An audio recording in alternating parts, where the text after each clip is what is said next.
Klātbūtnes šodien pulcējās leģionāru piemiņas dienas pasākumos Lestenē. Turklāt bija arī Ieva Mārtiņa. Spītējot vējam un arī salam, kritušo un bezvēsts pazudušo leģionāru piemiņas pasākumā Brāļu kapos Lestenē šodien pulcējās vairāki simti cilvēku.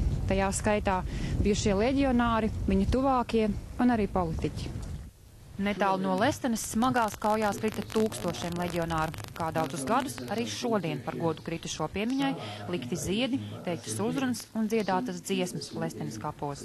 Mūsu komandieri un mūsu vadītāji, tie bija vīri, kas jau bija atbrīvošanas cīņās cīnījušies ar šo pašu ienaidnieku.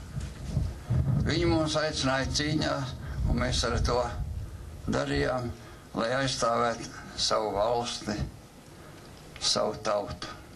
Lestenes kapos guldīti vairāk nekā 1000 leģionāru, bet piemiņas plāksnēs minēti vēl 18 000 cīnītāju vārdu. Bet dzīvi palikušo leģionāru ik gadu kļūst arvien mazāk. Maz, samērā maz. Nu, kas to var zināt? Jā, simtos, protams, vēl nē, no 1000 vairāk tas nevar būt. Piemiņas pasākumā sastaptie leģionāri, kuru vecums šobrīd sniedzās pāri 90 gadu slieksnim, vēl spilgti atceras kara laikus.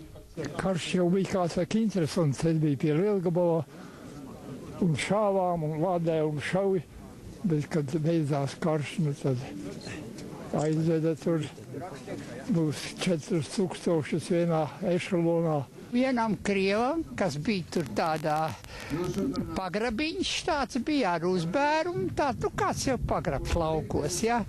Un noslēpies pret mani, pavērs visu, es redzēju, ka es noraušos, un viņš pirmais paspēja izšaut, un iešāva man galvā.